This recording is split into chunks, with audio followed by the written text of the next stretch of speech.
that lie ahead. And whatever happens, Mr. Speaker, Britain will not waver in our resolve. And I commend this statement to the House. Leader of the Opposition, Keir Starmer. Thank you, Mr. Speaker. Yesterday was a dark day for Europe. The Russian president denied the right of a sovereign nation to exist, unilaterally recognising separatist movements that he sponsors and who seek to dismember Ukraine. And then, under the cover of darkness, sent in troops to enforce his will. Putin appears determined to plunge Ukraine into a wider war. We must all stand firm in our support for Ukraine. We support the freedom of her people and their right to determine their own future without the gun of an imperialist held to their head. There can be no excuses for Russia's actions. There is no justification for this aggression. A war in Ukraine will be bloody, it will cost lives, and history will rightly scorn Putin as the aggressor. Putin claims to fear NATO expansion, but Russia faces no conceivable threat from Allied troops or from Ukraine. What he fears is openness and democracy.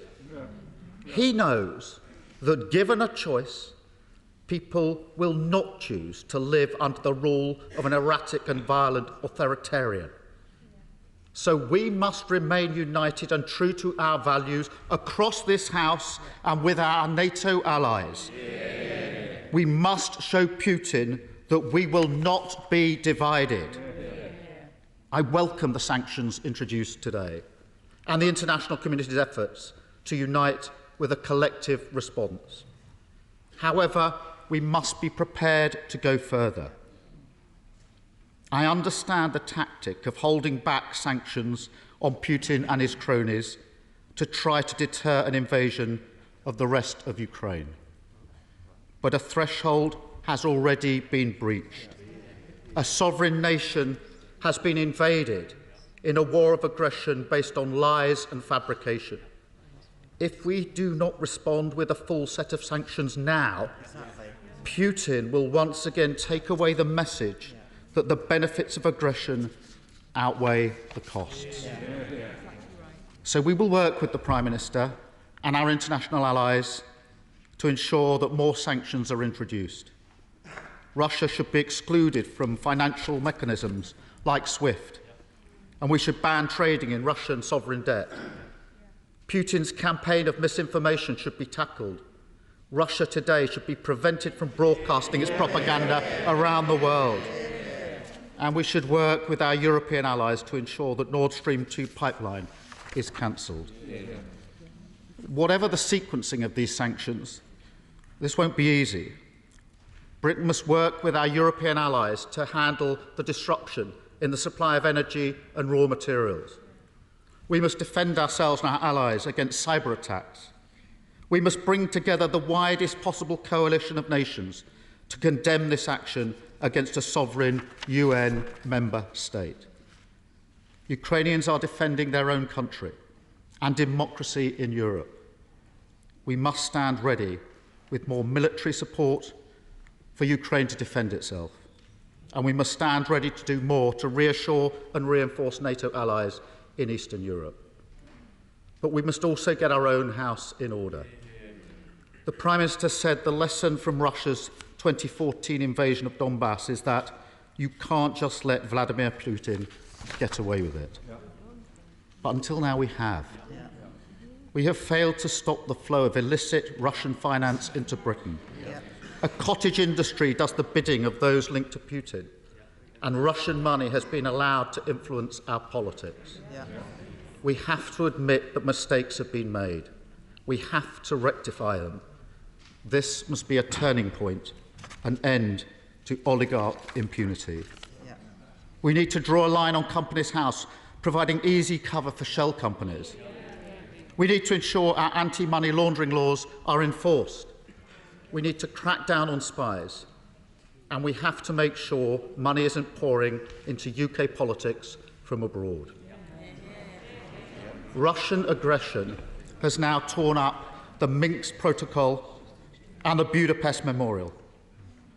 But even at this late hour, we must pursue diplomatic routes to prevent further conflict. So can the Prime Minister tell us what international diplomatic efforts are going on and what role the UK will have in that process? Mr. Speaker, we know Putin's playbook. He seeks division. We must stay united. He believes the benefits of aggression outweigh the consequences, so we must take a stand. And he believes the West is too corrupted to do the right thing, so we must prove him wrong. I believe we can, and I offer the support of the opposition in that vital endeavour. Thank you, Mr. Speaker. Prime Minister. Mr. Speaker, can I thank the right honourable gentleman, the Leader of the Opposition, for the clarity with which he has just spoken and the support that he has given to the UK's strategy in dealing with this crisis in Europe. And I think, if I may say so, that that will be noted, and the change in the approach taken by the opposition is I think, massively, over the last couple of years, Mr. Speaker, is massively beneficial. The change over the last couple of years, Mr. Speaker, which I think that a fair-minded person would acknowledge. And he's raised some important questions, and they relate to the ways in which we clamp down on Russian money in the UK and indeed throughout the West. And this country was the first to publish a register of beneficial ownership. This country has led the way in cracking down on on wealth that is unexplained, and we are bringing forward an economic crime bill to take forward further measures, Mr. Speaker. And I think I should understand it is absolutely vital that we hold in reserve further powerful sanctions, as I think the right honourable gentleman acknowledged, in view of what President Putin may do next. And we want to stop Russian companies from being able to raise funds in sterling or indeed in dollars, Mr. Speaker. We want to stop them raising funds on UK markets, and we want to strip away the veil that conceals the ownership of property in this country and indeed throughout the West. And we will work with our friends and partners around the world to achieve that. And the sanctions we're implementing today are very tough. Promziaz Bank is a top 10 Russian bank, and it services 70% of state contracts signed by the Russian Ministry of Defence. But the measures that we have prepared are much, much tougher still, and we will have absolutely no hesitation in implementing them. Mr. Speaker, we will get on with the business of diplomacy, and he's absolutely right to draw attention to the importance of diplomacy now, in spite of everything that is happening on the borders of Ukraine and now in Donbass.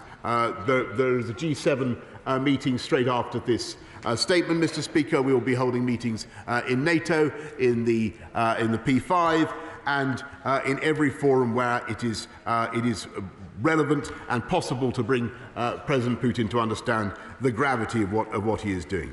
The UK will continue to offer support to our Ukrainian friends, and I do think it has been right for us to be out in front in offering military assistance, defensive military assistance to the Ukrainians. I think that has been the right thing to do. I spoke last night to President Zelensky, who made further requests, and we will consider them. We're doing everything we can to offer support in the time that we have, and we will do that. But I just think it is worth, and I'm glad that the right honourable gentleman seemed to support that as well.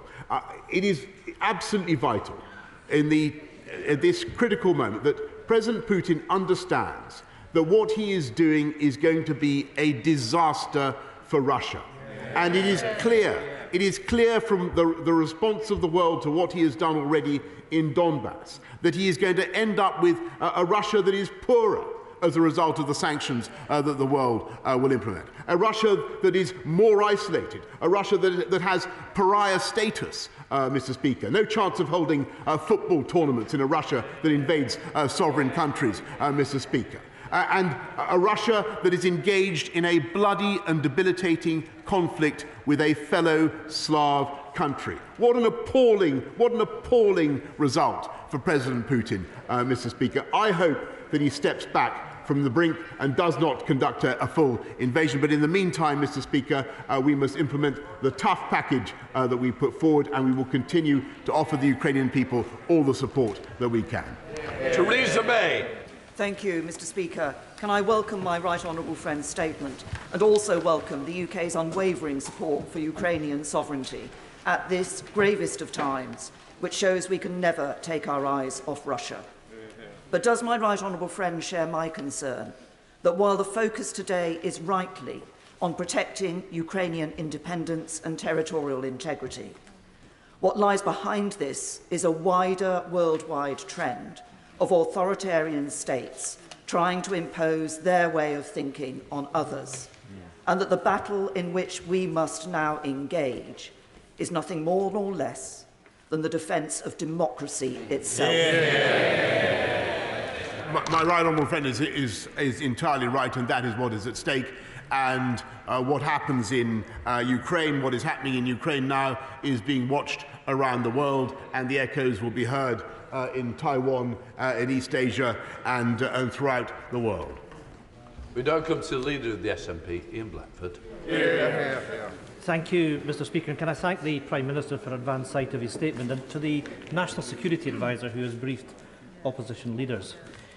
Mr. Speaker, this is a dark day for the people of Ukraine and for people right across our European continent. Europe stands on the brink of war as a consequence of Russian aggression. It is a day that communities across Scotland, right across these islands and indeed across Europe, desperately hoped would never come to pass. But although that sense of darkness defines today, how we now collectively respond will define the days to come. This chamber, especially during recent months, has seen fierce debate and disagreements. But today, I think it's important to say, in the face of Russian aggression against Ukraine, that in this House, that we all stand together. Stand together and stand with our partners across Europe and indeed across the globe. But more importantly, Mr. Speaker, we stand with the Ukrainian people who are now under assault. A European country, an ally, is under attack. We should be very clear about what is now happening. This is an illegal Russian occupation of Ukraine, just as it was in Crimea. Russia has effectively annexed another 2 Ukrainian regions in a blatant breach of international law. This effectively ends the Minsk process. It is a further violation of the sovereignty and territorial integrity of Ukraine. No one should even repeat the Russian lie that this is about peacekeeping. Mr. Speaker, this is warmongering, plain and simple. President Putin must hear the call from here and elsewhere to draw back before any further escalation can take place. Mr. Speaker, I and my party welcome the sanctions that are now being brought forward, but it's deeply regrettable that the delay has allowed many Russian individuals to shift dirty assets and money in the last number of weeks. But can I ask the Prime Minister specifically if the Russian state and individuals will immediately be suspended from the SWIFT payment system? And just as economic sanctions against Russia are welcome, Ukraine needs immediate economic and indeed humanitarian support if required. When will economic and humanitarian support be enacted, and what will it entail? Can the Prime Minister also confirm that there will be exemptions for partners of UK citizens residing in the Ukraine to come to the United Kingdom? They need that certainty, and they need it today. In the days ahead, we can no doubt expect a barrage of disinformation from the Russian media and its proxies. So, can the Prime Minister update on how the United Kingdom government intends to combat that threat? This is also the moment to end the complacency in implementing the Security Committee's Russia report. Will the Prime Minister now commit to its full implementation and update the House accordingly? Can I also ask the Prime Minister that after the UN Security Council meeting last night, the brief meeting, when it will next meet, And what coordination is happening across all international organisations to force President Putin to step back from the brink before it is too late? Finally, let President Putin hear loudly and clearly that he must now desist from this act of war, this attack on a sovereign nation. Let us all demonstrate that we stand with the people of Ukraine. Mr. Speaker, can I wholeheartedly thank the right honourable gentleman for the terms in which he has just spoken, the unity and the resolve that he has just shown in common with the right honourable gentleman, the leader of the opposition. I think the spirit that this House is showing today is absolutely invaluable, and he's right to raise questions about the speed in which we've been able to sanction various individuals. We did bring forward the Magnitsky sanctions, as he knows, and he was important in that last year. We are bringing forward the registry of beneficial ownership faster than any other country, stripping away the veil on Russian dirty money. He asked about support for Ukraine. As I mentioned to the House, we've given £100 million worth of support, particularly for Ukraine's energy crisis and also for other economic needs, plus the further $500 million that I announced just now. And, Mr. Speaker, the diplomatic effort is now intensifying. He asked about the forums in which they're taking place. There are more meetings in the UN. But ultimately, as he rightly says, this is up to Vladimir Putin. He and he alone can decide whether or not to halt what seems to be an absolutely irresistible march towards tragedy. It's down to him. It's in his head. Can I just say, I'm expecting to run this to around 2 o'clock, so to help each other, short questions and certainly pithy answers would certainly be helpful. Tom Tugendar. Thank you, Mr. Speaker. May I welcome my right honourable friend's statement today and indeed the actions of he and his government over these recent weeks. May I pay particular tribute to the Defence Secretary, whose unfailing efforts in preparing not just the people of Ukraine but our allies in NATO for this aggression has been exemplary. May I ask, as we are talking about sanctions today, and rightly so, whether my right honourable friend will also commit to a Foreign Agents Registration Act. We have seen the action of the insidious work of the United Front for China and indeed of different outfits for Russia to undermine our democracy and threaten our way of life. Would he please bring in that act? And while he is doing it, would he finance much more the Russian service of the BBC so that the Russian people can hear the truth and not the lies that are being spread by their own government? I thank you very much. I think the Russian service of the BBC has done an invaluable job, and I think it's very, very important that it should continue to be financed. I will look at the details of their package. On his proposal for a foreign agent registration law, we are indeed considering what more we can do to counter threats to this country from within. Dame Margaret Hodge. Thank you, Mr. Speaker. According to expert legal advice I've seen, there are serious flaws in the new sanctions regime. It may not affect oligarchs close to Putin who do not hold an official position in a company or own less than 50% of shares. It's too narrow in defining the individuals it covers. Unlike US legislation, it's limited in how we can sanction Russian government officials, and the definition of government of Russia excludes the legislative branch like the Duma.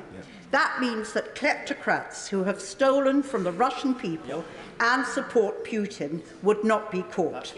Of Navalny's list of 35, only 13 would be caught. Abramovich, Usmanov, Timchenko or Deripaska would escape. Will the Prime Minister look again at the sanctions regime so that, in the words of the Foreign Secretary, nothing is off the table?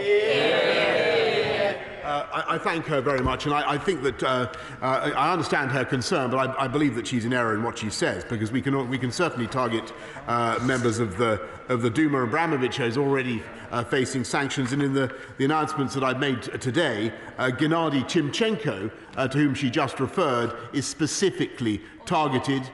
He's on the list.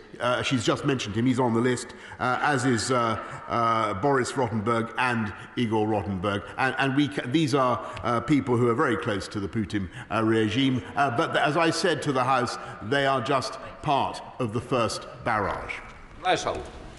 Speaker, could I welcome the government's efforts to date, but Russia's actions move us into a new and more dangerous phase of this crisis and requires us to adapt a more robust long-term approach to defending European security outside of NATO's borders. Sanctions alone will not be enough. Indeed, untargeted sanctions may play into Putin's plan to pivot Russia ever closer to China. So would the Prime Minister agree NATO must not be benched? It was created to uphold European security, and we must now consider how we utilise our formidable hard power deterrence in responding to Ukraine's calls for further help, not excluding the formation of a potential no-fly zone. I thank the Right Honourable Gentleman very much, and he's absolutely right to place the emphasis that he does on NATO. And NATO has proved its value over the last 70 years. It is the preeminent, most successful alliance in history. It is a defensive alliance, and we are reinforcing it now on the eastern, all across the eastern perimeter. What NATO is not doing, and no NATO country is currently considering sending combat troops to Ukraine, and he will understand the reasons for that. But that does not preclude support by NATO countries for Ukraine, and including military support, Mr. Speaker. David. Thank you, Mr. Speaker.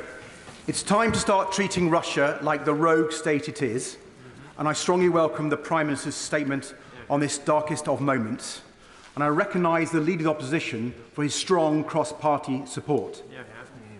And in that cross-party spirit, can I urge the Prime Minister to go further today and commit to the following?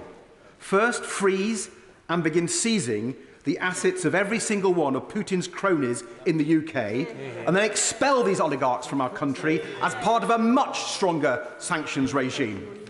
Second, Mr. Speaker, recognise the existential threat posed by Putin to our NATO allies by immediately cancelling his own decision, his misguided decision, to cut our armed forces by 10,000 troops. And third, no longer tolerate international sporting or cultural events hosted in Russia. So can I confirm what I think he implied in an answer to a previous question, that he will push for this year's Champions League final to be moved from St. Petersburg? Mr. Speaker, President Putin has made a terrible decision.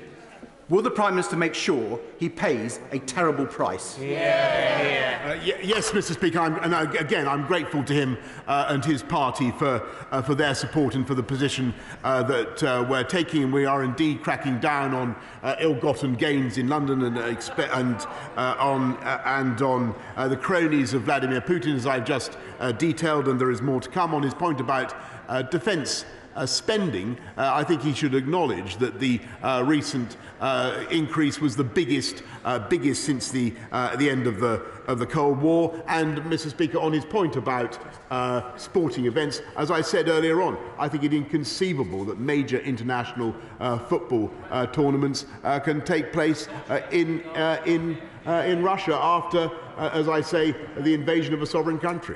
So, Julian Lewis. Thank you, Mr. Speaker. Does my right honourable friend accept that too many NATO governments and political parties have accepted energy dependence on Putin and financial dependence on dodgy donations from Russian oligarchs? Given that we spent between 4.5% and 5% of GDP on defence throughout the 1980s until the end of the Cold War, will he now accept 3% of GDP on defence as a suitable future benchmark? The right honourable gentleman is completely right to say that we have failed to wean ourselves off dependence on Russian hydrocarbons since 2014. I think that's been a tragic mistake by European countries. In the UK, we're in the fortunate position of only having 3% of our gas coming from Russia, but other European countries have learned that they have much more to do. And by the way, I salute the decision of the German Chancellor Olaf Scholz to cancel Nord Stream 2. I think it's a brave step by Olaf and the right thing to do. On his point about defence spending, actually we're up at 2.4% now of GDP. I think one of the very highest in NATO, and we are the second biggest contributor, second biggest military power in NATO already. British Chairman. Mr. Speaker, can I say to the Prime Minister that America is key in all this? It's the largest economy, it's the largest forces in NATO. We were honoured by having Nancy Pelosi in this chamber yesterday. She's very close to President of the United States. Did he have a chance to talk to her? Because it isn't good enough for us, cross-party, wonderful unity in this House, but we need the United States to be firm in leadership with us. I thank him very much, and I did have a chance to talk to Nancy and Pelosi and her bipartisan delegation, and I must say, Mr. Speaker, that the sentiments that have been expressed by members of this House already today were very much shared by that delegation of congressmen and women. Lord William Fox. Mr. Speaker, can I welcome my right honourable friend's statement and say that I think the UK government has behaved with integrity and honour throughout this crisis, and I echo his welcoming of Chancellor Scholz's brave decision today to freeze Nord Stream 2. But can I say to my right honourable friend, sanctions can only achieve so much when dealing with an undemocratic state and someone like Putin. What we're witnessing is the real-time cannibalisation of a European democratic state, bite by bite.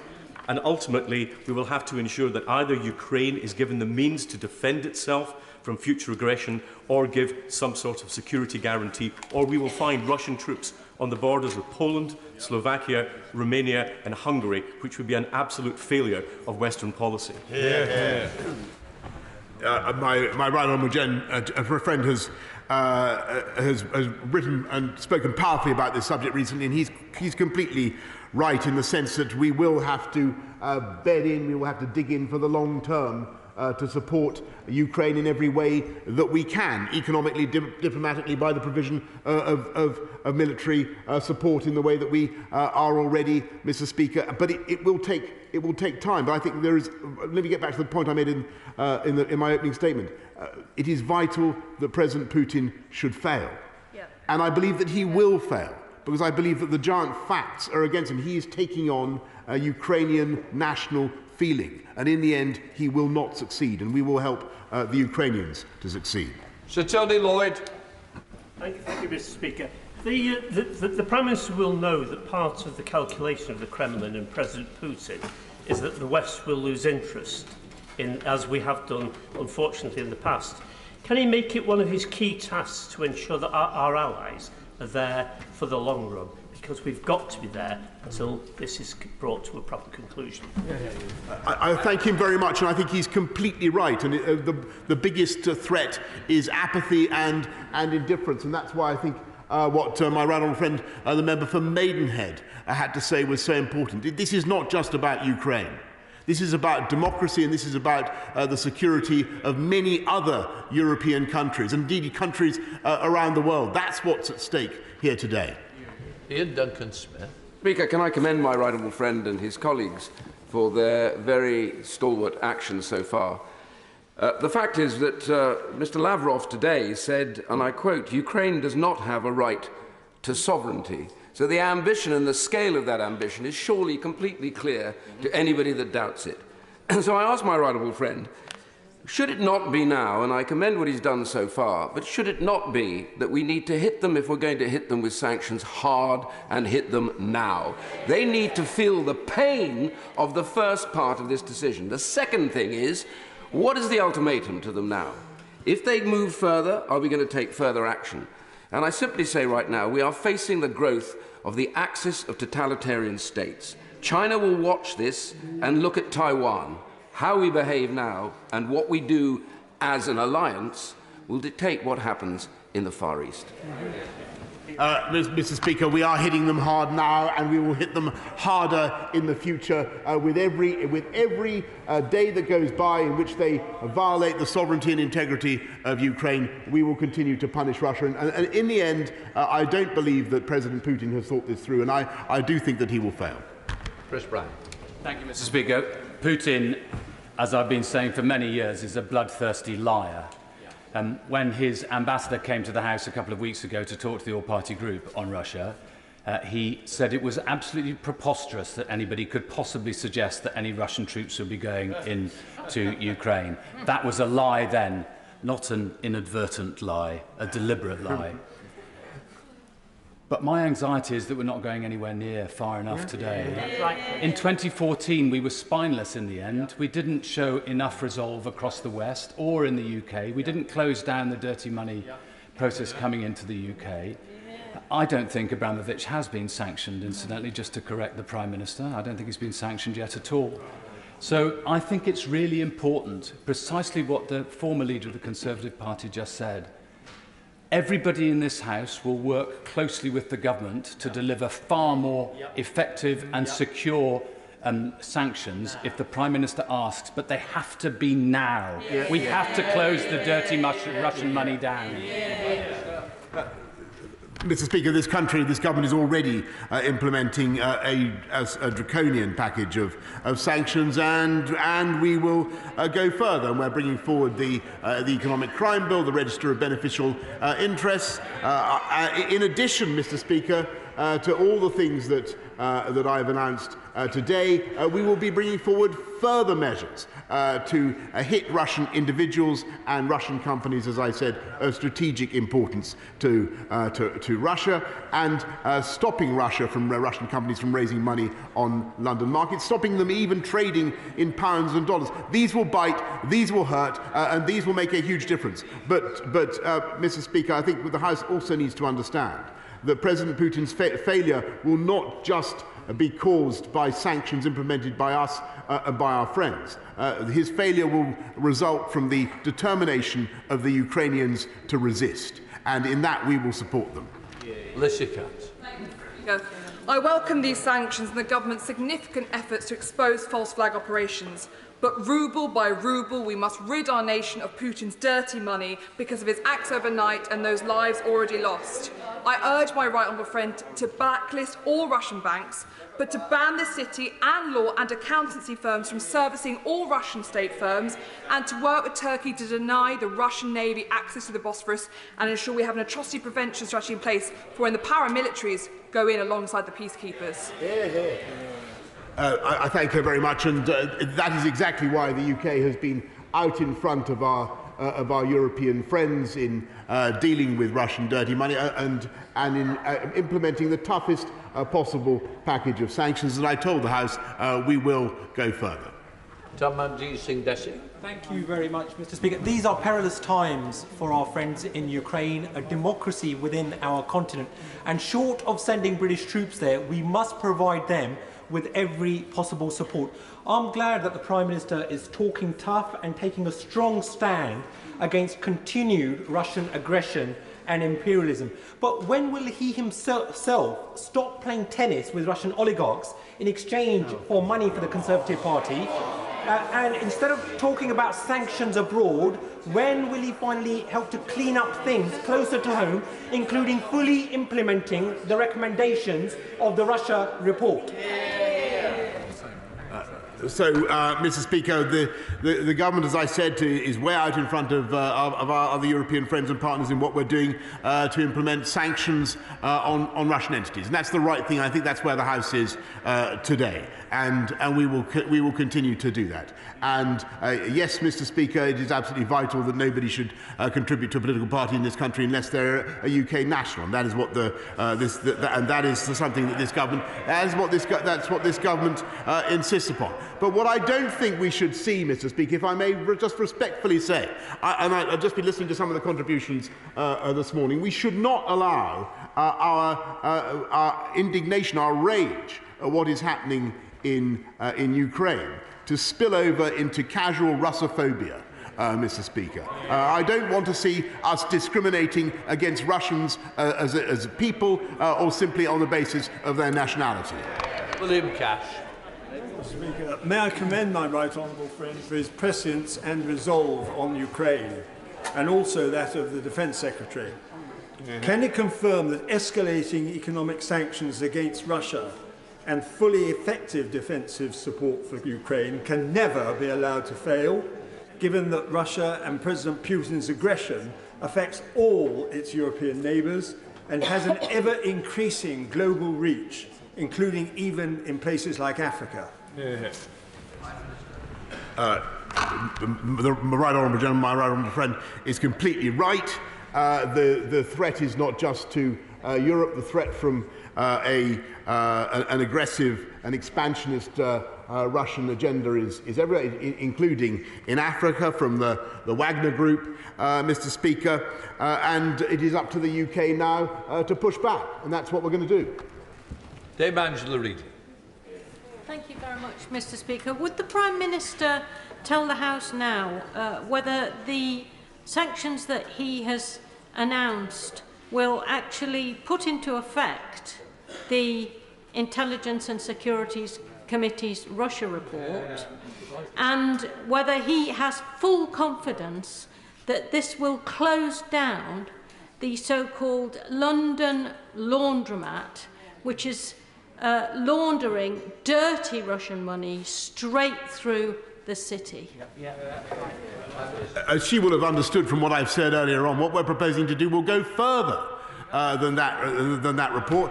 We're cracking down today on Russian banks, on Russian individuals. But what we are proposing to do is to stop Russian companies even from raising money in London and to stop them trading in sterling. That was not recommended by the report she mentions, but that will do real economic damage where it is necessary to do it. Johnny Mercer.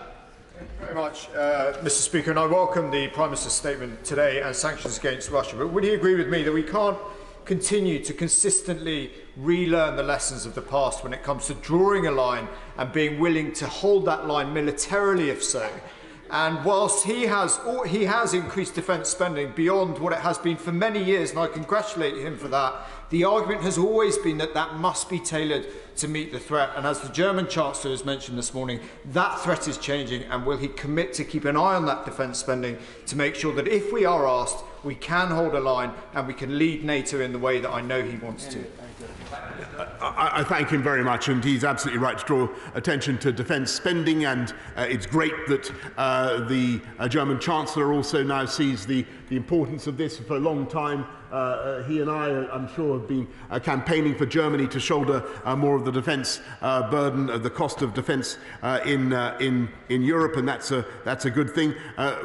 We've seen massive increases in our defence spending, but we want to make sure that it is targeted on things like tackling cyber, disinformation, all the modern forms of warfare in which Putin also specialises. Sure, Halsey. Mr. Speaker, can I welcome the sanctions announced today on the 5 banks and the 3 named individuals? However, the Prime Minister will be well aware there are many oligarchs who would, at face value, have huge wealth and huge assets in their own names, but that wealth and those assets are absolutely in the gift of the Russian state and at the beck and call of the Russian state. So can I confirm that the sanctions we will be discussing and agreeing later today do intend to make sure those trusted custodians of Russian state money are able to be sanctioned in the way the 3 individuals named today are being? Yes, Mr. Speaker, we will be able to sanction oligarchs, associates of President Putin, and companies of strategic importance to the Kremlin. Good lads. Thank you, Mr. Speaker. I really welcome the Prime Minister's statement today, and in particular the level of cross-house agreement that there is, that we must stand up to Russian aggression. I also welcome Chancellor Scholz deciding to suspend Nord Stream 2. It always was an incredibly risky project, allowing great exposure to Russian gas. So can my right honourable friend assure the House that he is already considering what more can be done to protect our allies and friends in Eastern Europe from the inevitable consequences of the risky position we find ourselves in the dead of winter, with so much dependence on Russian gas? I thank her very much, and I think the answer is that we need to work together to wean ourselves off to end the dependency on Russian gas. The House knows that all the things we're doing to support our Eastern European allies militarily, but we also need to share technology, particularly in renewables, to allow them to find a different future. Ben. Indeed, Mr. Speaker, whether the sanctions that the Prime Minister has just announced will hit Russia hard, as he said this morning, only time will tell. But the Prime Minister also said something else. He said there is a lot more that we're going to do in the event of an invasion. Now, the Prime Minister has just told the House that he regards what happened overnight as a renewed invasion of Ukraine. And if that is the government's view, then why is he waiting before imposing full sanctions on Russia now? A couple of points, Mr. Speaker. The House will have heard me on this several times, and I've been very clear that what we wanted to do was to have the biggest possible package of sanctions ready to go in the event of a Russian towcat crossing into more sovereign Ukrainian territory. But what we will also do is make sure that the waves of sanctions that we implement are done in concert with our allies, and that's what we're doing. Sir Banerjee. Mr. Speaker, can I ask my right honourable friend to reflect, while thanking him for his statement, that President Putin has already achieved so much of what he set out to achieve, and that he may have no intention of launching a full-scale invasion of the Ukraine, but he has already committed the crimes that deserve the most severest punishment from the free world. And what are we going to do to continue to strengthen NATO, to unify NATO, which is exactly, of course, what he didn't want his policy to achieve? My honourable friend is completely right. What he's succeeded in doing is greatly to unify NATO and to produce a much bigger commitment, not just by the UK, but by other major European powers to the reinforcement of NATO's eastern frontier. The French are doubling down in Romania, we're doubling down in Estonia. He's going to get much more NATO, not less. Sir George Howarth. Thank you, Mr. Speaker. For over a decade, Russia have been mounting cyber attacks on our critical national infrastructure and commercial interests. For over a decade, and there were no consequences. For over a decade, Russia has been swirling dirty money around the City of London, and there were no consequences. In order for Vladimir Putin to understand that he has now gone too far, he needs to be certain that if sanctions and diplomatic means don't succeed, then there will be consequences. Can the right honourable gentleman agree with me that those consequences need to be still on the table, and Vladimir Putin needs to understand that they will be used? The right honourable gentleman is completely right that we need to make it absolutely clear to Russia that as a result of this venture, this ill-conceived and disastrous venture in Ukraine, his country will end up, as I said, poorer, more encircled by NATO, and engaged in a disastrous conflict with fellow Slavs, and a pariah state. That is what President Putin is willing on his people. A pariah state. That's what they'll become. David Boris. Mr. Speaker, there's more at stake here than just sanctions. We have various international protocols that have been drafted over literally decades, going back to the last war. Where does this incursion into the Ukraine actually leave us with these protocols, and how can we enforce any further measures against any breaches of these protocols? I thank him. He's completely right, because this tears up the 1994 Budapest memorandum. It makes an absolute nonsense of the whole Minsk process, the agreement of 2014. That's ripped up too. International law has been mocked by what President Putin has done. and that is what is at stake. It is democracy and the rule of law across the world. Ms. Savile-Roberts. Putin last night confirmed that he is a ruthless imperialist poised to destroy Ukraine's sovereignty and self-determination. And I too am grateful for the briefing from the National Security Advisor. We must now hit Putin where it hurts. As of this morning, BP's website proudly proclaims that it is one of the biggest foreign investors in Russia, owning nearly 20% of Russia's oil giant, Rosneft. Rosneft also has a secondary holding in London. Will the Prime Minister commit to imposing legally mandated divestment by UK firms in Russia? And if not now, when? Mr. Speaker, I think we do have to recognise that the lesson of 2014 is that we have to move away from dependence on Russian hydrocarbons, and the government will be pursuing policies to that end. Richard Drax. Speaker, can I congratulate my right honourable friend and the Defence Secretary for the brilliant work they've done in this very, very difficult time.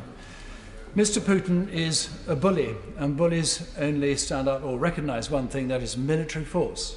If we are to fight for the freedom that we claim to hold so dear, we've got to pay to defend it. Will my right honourable friend go back to the EU and NATO in particular and say we've got to raise our spending budgets to at least 3%, have more planes, more ships, more men to deter, not wage war, to deter and prevent one from happening?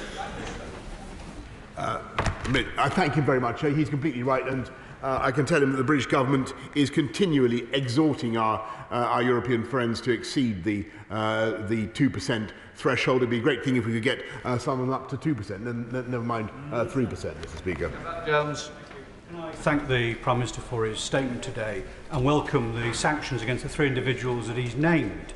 But the regulations which you referred to, which will be discussed later on today, will only be effective if there's a political will to actually implement them.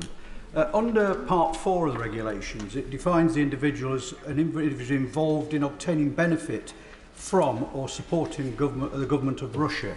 The Right Honourable Member for Dundee East raised the issue around, and it's a fact, that oligarchs are operating in this country with property, are supporting the Russian government both financially and politically. So will we bring sanctions against those individuals? He names Abramovich is just one of many. Yes, Mr. Speaker, what we will be doing is targeting any individual or company of strategic importance to Russia. Sir Robert Batland. Thank you, Mr. Speaker. I warmly welcome my right honourable friend's statement, and I commend the West for seeing through the Orwellian doublespeak of Putin and his cronies. I agree with my right honourable friend with regard to a staged approach to sanctions, but now that we have an incursion into Donetsk and Luhansk, is not the next stage to demand an immediate withdrawal by Russia from those regions, and if not, further sanctions must follow as a direct consequence? Yes, of course, my right friend is completely right that there should be an immediate withdrawal by Russia, and I wish I could be confident that that will happen. Well, I'm afraid all the omens are pointing in the opposite direction, and I think that the House will need to consider a much bigger package of sanctions and further measures of all kinds. I'll deal with it. Thank you, Mr. Speaker. The Polish government has said that it must be prepared to accept up to 1 million refugees displaced by conflict or fleeing for fear of persecution. Yet last week, when asked about accepting Ukrainian refugees, our Foreign Secretary said, and I quote, "We can't make any commitments about any refugees at this stage." Amid conflict, we must always put direct support for people first. So will the government today commit to accepting all Ukrainian refugees who wish to come to the UK, and also those persecuted in Russia for their resistance to war and Putin's regime? I thank her very much. What we're doing is helping the countries that are directly vulnerable to an exodus of refugees from Ukraine. We've put another 1,000 troops on standby, and this country will continue to do what it has always done and receive those who are fleeing in fear of persecution. that's what we will do. Jerry Brown. I strongly support the robust approach taken by my right honourable friend, which indeed he took as Foreign Secretary. But Putin will have predicted and discounted Western sanctions long ago. So does he agree that if we are not to be behind in the diplomatic chess game, we need to do some things that he is not expecting? Firstly, a sustained increase in Western defence capability and spend. And secondly, a sustained reduction in the ability of the Russian state to finance its own armed forces with economic and financial sanctions that don't last just until the next government decides to have a reset, but if necessary for as long as this dangerous man remains president of Russia. We've seen a 10% increase in defence spending in this country, and we will sustain that increase in defence spending. And he's absolutely right about the financing of Putin's armed forces. And the tragedy is that they've been financed from the proceeds of the sale of Russian oil and gas to Western European nations. And that is what has got to end. Caroline Lucas. Thank you very much, Mr. Speaker. It is vital to stand in solidarity with Ukraine in the face of outrageous Russian aggression, with robust, far-reaching sanctions and by closing down London's money laundering machine now. Frankly, sanctions on 5 banks and 3 oligarchs doesn't go anywhere near enough. But with that, we must also recognise the extent of Russian meddling in our own politics. So will the Prime Minister stop studiously ignoring the Russia report from the Intelligence and Security Committee, which found credible evidence of attempts to interfere with the UK's election processes? Will he finally commit to an independent and comprehensive investigation? Mr. Speaker, we're going further than the Russia report in implementing sanctions against Russia, and of course we would do anything to root out any foreign influence in any UK election, but I'm not aware of any. Speaker, and I welcome the statement made by the Prime Minister. Tough sanctions require tough compliance. In his statement, the Prime Minister mentioned that UK individuals and entities should not have any dealings with the banks and Russian individuals that he mentioned. Would he therefore give an assurance to this House that any UK individuals or institutions that do have dealings with these banks and individuals, for them there will be the severest of penalties? Yes, indeed, Mr. Speaker. Those who abet sanctioned people, help them to evade money laundering, anti-money laundering provisions, help them to conceal beneficial interests, will, of course, be breaking the law themselves. Ben Bradshaw. The 3 oligarchs he's sanctioned today have been sanctioned by the United States for 4 years. We need to do better than that, Prime Minister. So will he re-examine the operation of unexplained wealth orders, not a single one of which has been issued since he became Prime Minister? And will he publish the list of all of those Russians who've obtained fast-track visas for the residency he referred to earlier by giving cash to the UK Exchequer? Excellent question. Well done, Ben. Mr. Speaker, the National Crime Agency is pursuing many investigations against people for unexplained wealth orders, but on his point about visas, we're stopping Tier 1 visas from Russia. Mr. Speaker. Can I just press the Prime Minister a little on the answer he gave to the Right Honourable Member for Leeds Central? I welcome his statement and its robust approach, and the fact that he's confirmed that what President Putin has done does amount to an invasion of Ukraine with the necessary measures that follow. But in answer to the Right Honourable Gentleman, the Prime Minister seemed to suggest that if what Vladimir Putin's done was limited to these alleged breakaway republics, that was a line and he had to do something else to trigger further sanctions. Can I just ask the Prime Minister to confirm that what he's already done means that we will be following up with further and stronger measures, even if President Putin does no more? I think it's inevitable, given what is happening in Ukraine and on the borders of Ukraine, that we will be coming forward with a much bigger package of sanctions, Mr. Speaker. What you have today is an opening barrage that we're doing in common with our friends and allies. And Jarvis. Mr. Speaker, the Prime Minister's focus rightly will be on the here and now, but when he finds a moment to reflect both on the recent failures in Afghanistan, but also it being overwhelmingly clear that Russia was, is and will continue to be the greatest threat to peace and security in Europe, I wonder whether he might conclude that the Indo-Pacific tilt, as outlined in the integrated review, will need to be reassessed. Good question. Actually, I'm glad that he's brought up the integrated review, because you will see that very early on in the integrated review, we say clearly that the Euro-Atlantic theatre is our #1 issue of concern. John Barron. Mr. Speaker, I welcome the statement and commend the Prime Minister and his government on its robust approach, but I hope he takes away from this exchange today the strong cross-party support for tougher sanctions now, because that is what is needed. I suggest to the Prime Minister that the Russian invasion of Ukraine and the fact that we've now entered a new era when it comes to the battle for democracy globally, will he now consider a substantial and sustained increase in defence spending, well above the 2.4% that is required to ensure stability and peace in our time? Because Georgia, if indeed there is room for Georgia in the future, will be more effective with stronger armed forces.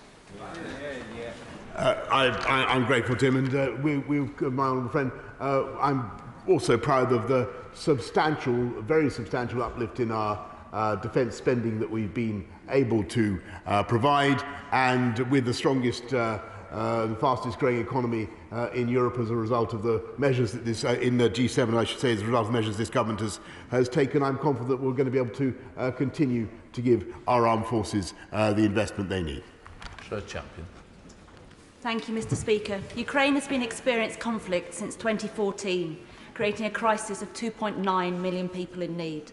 Can the Prime Minister please confirm that the UK stands ready to work with the government of the Ukraine and international partners in providing humanitarian assistance should the conflict exacerbate?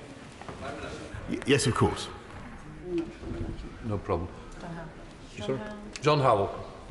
Thank you, Mr. Speaker. Can I welcome my right honourable friend's statement? I am calling today for the suspension of Russia from the Council of Europe. It cannot be right. It cannot be right for a country to have violated the human rights of another member of the Council of Europe so profoundly. Will he support my actions?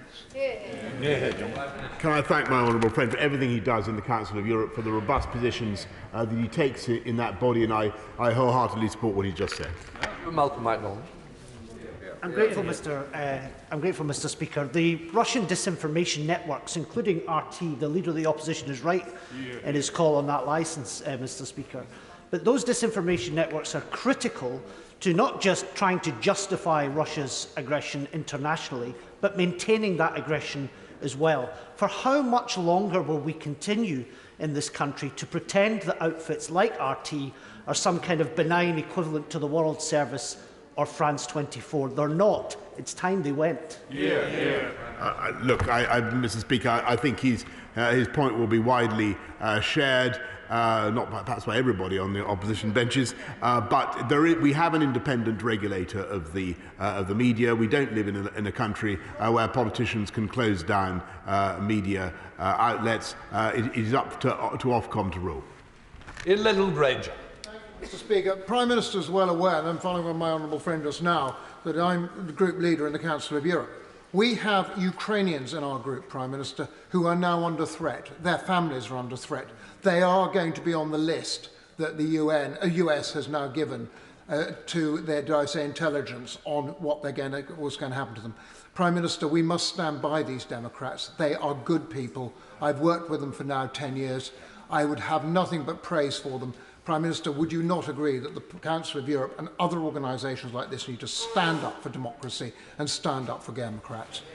Yes, I thank him. I thank him for everything he's doing in the Council of Europe, and we should stand by democratic Ukrainian politicians. We all know them. We've all met them. All they want to do is live in peace and freedom, and we should work together to ensure that they can. Alison McGovern. Thank you, Mr. Speaker. Many Syrians will know that the continuation of Putin's aggression was not only predictable, it was predicted in this House, on both sides of this House.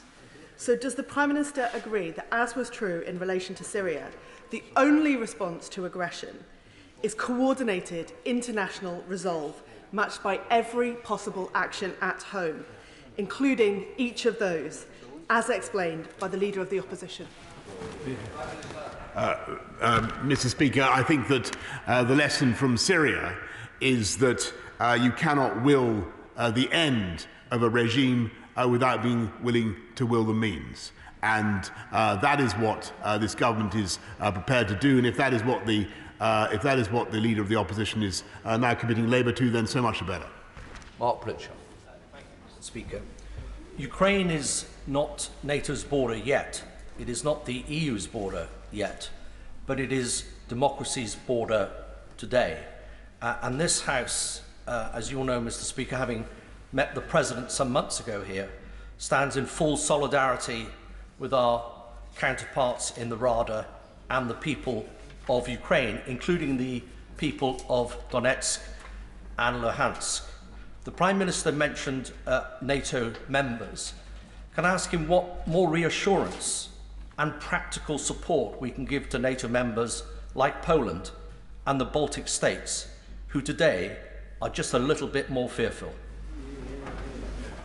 He's quite right, and he's quite right to draw attention to the Baltic states and Poland. As he knows, in Poland, we've increased our support with another 350 Marines from 4-5 Commando, and in Estonia, we've doubled our presence in Tapa to 2,000. And we will continue to keep all the, and we're doing more in the High North as well as in Romania and elsewhere, and we will continue to keep all these projects under constant review. But we and other European countries are stiffening the eastern frontier of NATO. Leila Moran. Thank you very much, Mr. Speaker. 5 banks, 3 of Putin's cronies, but 2 of which have already been sanctioned by the US. This isn't us working in concert. This is us already behind. Yeah. I hear what the Prime Minister has said about more sanctions are to come. Can he be clear with us then? What is the trigger? I think it inevitable that there will be more sanctions to come, because I'm afraid I think it inevitable that Vladimir Putin is going to continue with his flagrant violation of international law. What we're doing today is the first barrage that we're orchestrating in concert with our friends and partners, keeping something in reserve, because there must still be the possibility that we can avert a hideous outbreak of bloodshed in Ukraine. Peter Bell. Thank you, Mr. Speaker. The Prime Minister is right to say that Ukraine has been invaded by Russia. I think both sides of the House were expecting stronger sanctions to be announced today, and I think maybe that's what the government wanted to do. But the Prime Minister said he had to move in lockstep with our other allies. Was there resistance from other allies to bring in full sanctions today? Different countries have different priorities and considerations. It's considerably easier for us to impose economic sanctions. It's difficult for other countries to impose sanctions on to block hydrocarbons. But I'm very pleased by the progress that the German government has made. Ian Brown.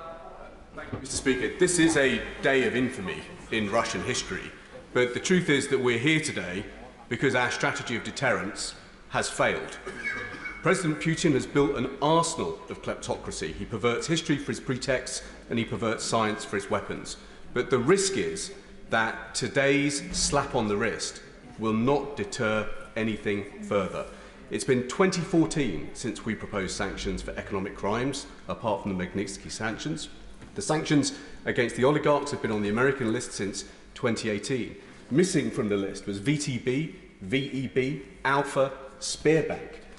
The Prime Minister's got to recognise that pulling our punches does not work with President Putin. We need to punch harder, and if we're not prepared to send bombers, we should at least take on the bankers. Mr. Speaker, we certainly are taking on the bankers. We're hitting Russia's financial interests, and we will continue to hit them harder. Vital fabricants. Thank you, Mr. Speaker. 85 years ago, a predecessor of the Prime Minister talked about a quarrel in a faraway country between people of whom we know nothing. Doesn't the concordance between both sides of the House today demonstrate that this is not the case when it comes to Ukraine? My honourable friend is so right, and I think everybody who knows people in the Ukrainian community in Britain, which is so large, so active, makes such a fantastic contribution to our life, feels a huge amount of sympathy for the people of Ukraine today. This is a country that we have familiarity, that we understand. It's a country that is a democracy and that shares our values, and that's what's at stake today. Jim Sham. Can I thank the Prime Minister for his statement and what he has said today? As we've woken up to disturbing news of Russian aggression, does the Prime Minister not agree that economic sanctions, whilst welcome, will not be enough?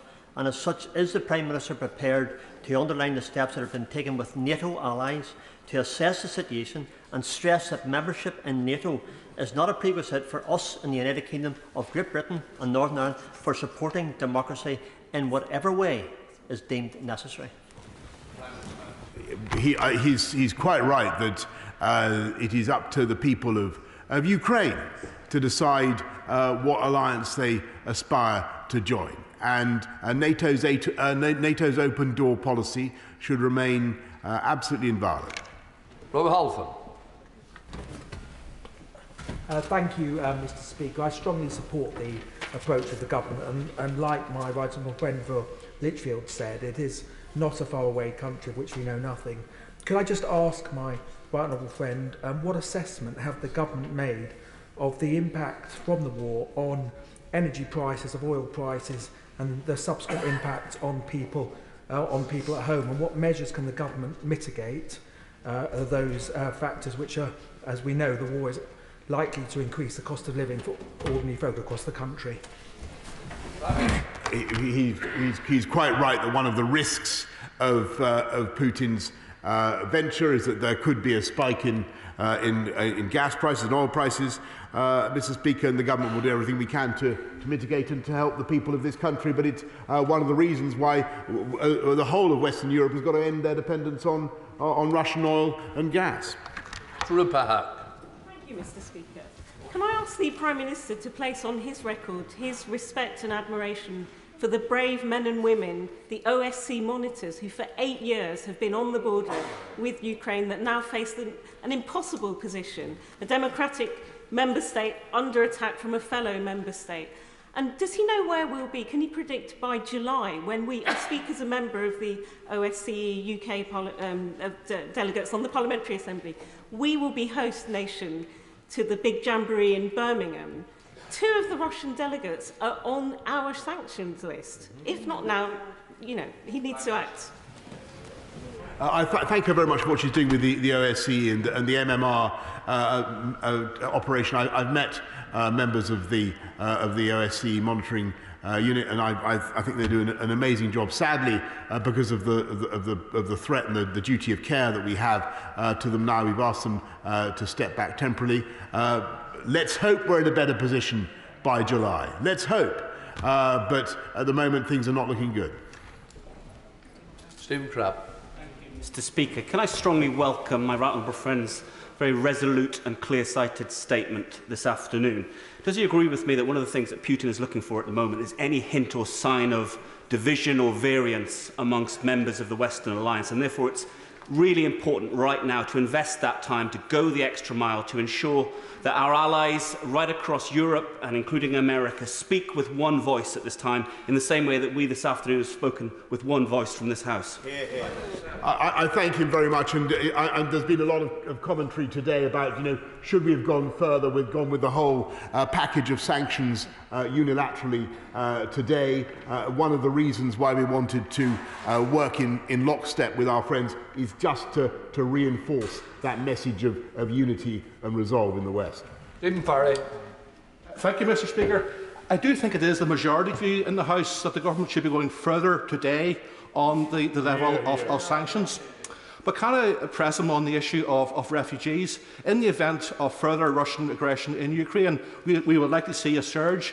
So can the Prime Minister give me an assurance that this will not be purely left to the neighbouring countries in Eastern Europe? This will be a genuine effort right across Europe, including the UK, to provide assistance, including here, and that there is proper contingency planning happening in Whitehall and also consultation with our allies. I tell you, the best way to avoid a refugee crisis is for President Putin to de-escalate. The best way to get him to de-escalate is for the West to be united. That's why we're implementing the package of sanctions that I've described together with our friends. John Whittingdale.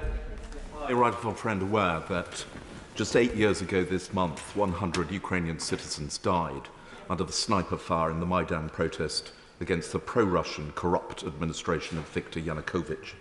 Does he agree that the courage and willingness of Ukrainians to give their lives in the fight for freedom and democracy for their country demonstrates that any further invasion is bound to lead to horrendous bloodshed on both sides? He is completely right, and since those demonstrations, 14,000 Ukrainians have died fighting, Mr. Speaker, for their freedom. And I believe, and he knows that country well, my honourable friend knows that country well, and they will continue to defend themselves and fight for liberty. Thank you, Mr. Speaker.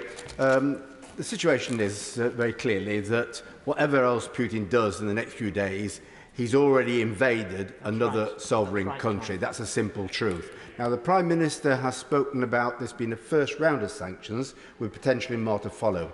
Could we make sure that we're absolutely clear on this, that further round of sanctions is not dependent on Putin going into Western Ukraine and attacking there? It's simply a matter of trying to coordinate with our allies on this, and therefore we can expect that further round of sanctions in the next few days. I think it's just to be absolutely clear. I know the House wants us to hit Putin with absolutely everything that we have today. I think that what we want to do is to prioritise unity amongst the alliance and amongst our friends, and work in lockstep with them. So there will be more to come. Greg Whittaker. Mr. Speaker, and I welcome the statement today from my right honourable friend, the Prime Minister, because sanctions from countries all around the world will without question hurt Russia. However, with events overnight, Russia appears to feel that this is a price worth paying. So can my right honourable friend, the Prime Minister, confirm with increased deployments to Poland, Estonia and Cyprus, we will do whatever, including militarily, if needed, to support NATO and our friends in Ukraine as this crisis develops? I thank him and thank my friend, and yes, of course we will, because what is at stake here is not just the future of Ukraine, but our principles and our values. Robbie Perkins. Thank you very much, Mr. Speaker. I come back to the question asked by my honourable friend from Sheffield South East, and also the question asked by the honourable gentleman from Swindon North, that it does feel rather, whilst the Prime Minister has been absolutely resolute about how wrong President Putin is and the actions that he's taken, that the message that he will be hearing from us is that the incursions that have gone so far have had a proportionate response, and that there will be nothing else coming unless he goes further, and the Prime Minister really speaking about the expectation that it goes further. Shouldn't we instead be saying that further sanctions will be coming unless we get a withdrawal from the invasions that he's already taken? And shouldn't that be the message that he is taking from this House, that he clearly has widespread support for? Of course, Mr. Speaker, and I want to be clear that the reason we're doing it in this way is because I think that the unity of the West is the priority. Mr. McCartney. Thank you, Mr. Speaker. I'm very proud to represent a vibrant Ukrainian community across Huddersfield and my Colne Valley constituency. And Mr. Speaker, I know as we speak here, they will be deeply fearful for the safety and democratic freedoms of their friends and family back in Ukraine. So will the Prime Minister commit to unleash the toughest possible sanctions on Russia and continue to support militarily our NATO allies in Eastern Europe? Yes, I can certainly make that commitment, and I know that that has the support of the whole House. Cat Smith.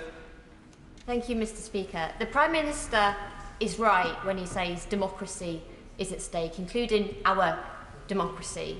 The Security Committee's Russia report sets out the challenge clearly. So can I ask the Prime Minister specifically, what does he propose to bring forward to ensure that Putin's dirty money isn't filling the pockets of UK political parties? Well, as she knows, you can't give money to UK political parties if you're a foreign national. Mike Weld. Speaker, without the courage and ambition of Franklin Roosevelt's Land-Lease programme, both Britain and the Soviet Union might not have been able to resist Nazi aggression in 1941. Can the Ukrainian people depend on the United Kingdom and our allies in Europe and in North America to provide similar extensive support so they might be able to resist further Russian aggression? Yes, and in every conversation I've had in the last few weeks and months about Ukraine, we've focused on this issue of supporting the Ukrainian economy. It's one of the reasons why I think Volodymyr Zelensky has been so reluctant to even to accept the idea of the possibility of an invasion, precisely because of the threat to Ukrainian economic stability. We must shore up that country. That's why I announced a further $500 million of support today from the UK government. Thank you, Mr. Speaker. Could I thank the Foreign Office and the member for Braintree for helping me last week when my constituents Alice Wood and Ben Garrett were stuck in Ukraine and needed to get back with their baby son Raphael, and they issued emergency travel documents. But following on from that, could I ask the Prime Minister, has he made an assessment of the safety of British nationals who are stuck in Ukraine, and will he be relaxing immigration rules and expediting visa applications to make sure that they can return home safely if they wish to do so? I thank her. I'm glad that the FCDO was able to help out. We've got a dedicated helpline for family members, anybody who's concerned. I think there are about 1,100 currently still in Ukraine.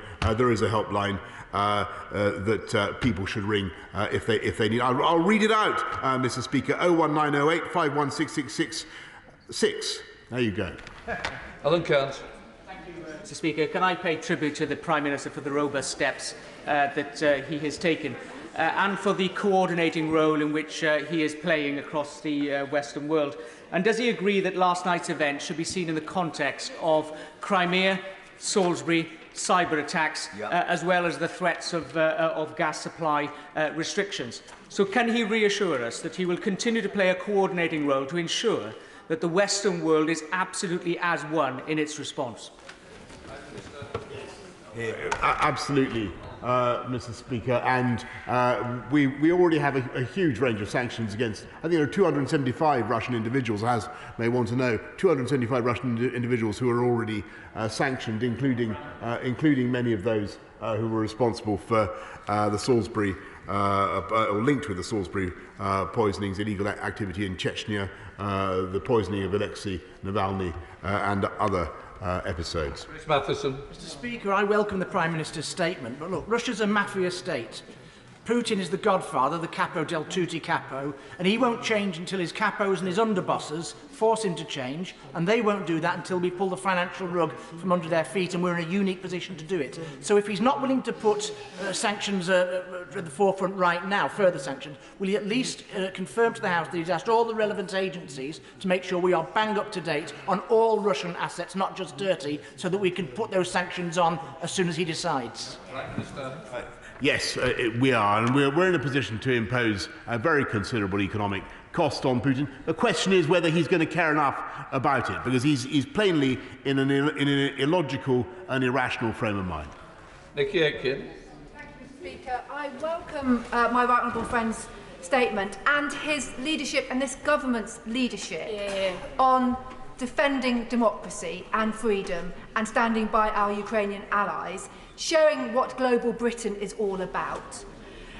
Sadly, my constituency is home to too much Russian dirty money, and I welcome the further sanctions. But as the children of Ukraine are set to suffer and fear from war, can I ask my right honourable friend, will he consider that those children of those Russians connected to the Kremlin, who may be in schools in this country, should be perhaps sent home to Russia and not be allowed to benefit from the education within this country?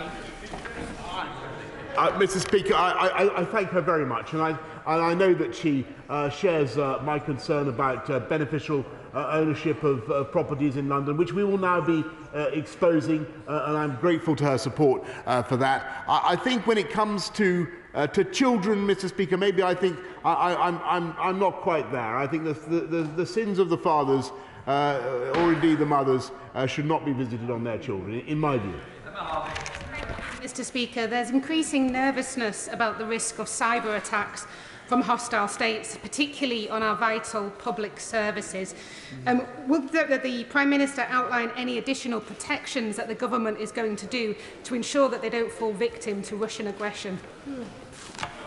I think she's completely right, and I think one of the things that the House will have to consider in the weeks ahead, as we continue to lead the world in our support for Ukraine, is the blowback for this country, and we must be absolutely frank about that. And there will be cyber attacks, and we must understand that and be prepared for that. And that's why we're investing massively in cyber preparedness, another 2.6 billion to help fortify our defences. But as the House knows, there are many, many vulnerable parts of our system, and we must protect them. Well, Faye Jones. Speaker, and I commend the Prime Minister for his statement. There are significant numbers of UK Armed Forces personnel in Estonia as part of Operation Kabrit, and I know everyone in this House is enormously grateful to them for their work. I am reassured we have already increased our forward presence there, but can my right honourable friend confirm that he will continue to give the Armed Forces all the resource that they might need over the coming weeks and months? Yes. Yes, we certainly will. And it was very good to talk to the Prime Minister of Estonia, Prime Minister Kallas, the other day about the Operation Kabrit and the UK troops at Tapa. She warmly welcomes them. She warmly welcomed the increase, and she says that, by the way, Mr. Speaker, they're impeccably behaved, or they are now anyway. Final question, Martin Docherty-Hughes. I'm very grateful, Mr. Speaker. 3 weeks ago, the Prime Minister said sanctions will come down like a steel trap in the event of the first Russian tow cap crossing into more sovereign Ukrainian territory. So I wonder if you will answer me and the First Minister of Scotland, who believe it would appear that they won't. And if this is the first tranche, there needs to be further tranches with much tougher action soon. I'm grateful to him for reciting accurately what I said, because that is what we are doing. We are sanctioning them now very heavily for what they're doing in Donbass, so areas where I'm afraid Russian activity has long been, where Russian activity has long been present. And together with our friends and partners, we are going to bring forward further measures that will, I think, hit the Russian economy very hard. But I think what the House, I understand the desire of the House to do everything on day one. But I think that what we should also do is make sure that we work in unity, in unison, with our friends and partners, because what Putin wants above all is to try to divide us, and in that he must not succeed. Point of order. Point of order, Chris Brown. Thank you very much, Mr. Speaker. I hope the Prime Minister could just stay for a brief moment. It relates to what he said about Roman Abramovich. I don't think that's a courtesy of the House when the Prime Minister leaves in that way. Go on, Chris. Go on. The Prime Minister said that Roman Abramovich has been sanctioned. As I understand it, that is not true. I'm sure the Prime Minister was... I just wonder, Mr. Speaker, whether you can either make sure that he does that, or you can make sure that he writes to the House and puts a letter in the library of the House just to correct the record. These are important moments of fact. They are. Hear, hear. As the honourable member quite rightly knows, I am not responsible for the answers that ministers give. But the government front bench has heard his point, and if a correction is necessary, I'm sure it will be forthcoming ASAP. Right. Point of order. Rob Roberts. Thank you, Mr. Speaker. On the 11th of February, the Honourable Member for Cardiff Central paid a visit to my constituency, and try as I might, Mr. Speaker, I looked for notification and received none. So I wondered if you may be able to give some guidance as to what the appropriate protocol would be for such occasions. It's worth pointing out, Mr. Speaker, that in the last couple of moments I have just received an email from the member for Cardiff Central apologising for the administrative error that took place. But I wonder if members may benefit from reiterating what the proper protocols are. I think the problem's sorted. For once, it makes my life so much easier. What I want to say is, if honourable members do visit other members' constituencies, please inform them of your visit. Right. We now come to the presentation of the bill. Jerome Mayhew.